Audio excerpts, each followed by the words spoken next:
Bonjour, on va à la ferme aux animaux.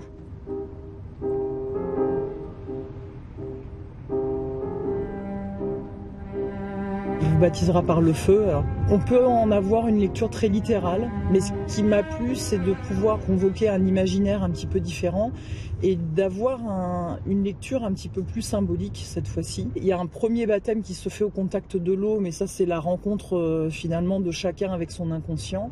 Et puis il y a le baptême du feu, et le baptême du feu c'est le feu qui transforme. Et le feu, il y a quelque chose d'un peu plus violent dans cette approche-là.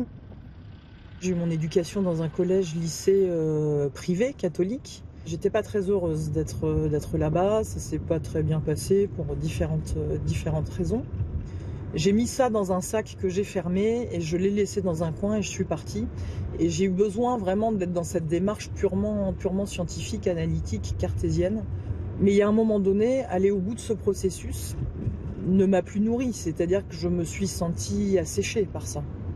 J'aime à croire que notre réalité n'est pas que cette réalité visible à laquelle on est au contact. Le fait de se connecter à des mondes invisibles par des biais très différents, moi c'est quelque chose qui me ressource beaucoup. Il y a quelque chose qui est à l'intérieur de nous et qui à mon avis nous dépasse, c'est toute cette définition que je donne au réenchantement du monde. Qu'est-ce que c'est que le réenchantement du monde? C'est porter un autre regard sur le monde qui nous entoure, faire ce petit millimètre de côté, et ça c'est un point fondamental effectivement de mon travail.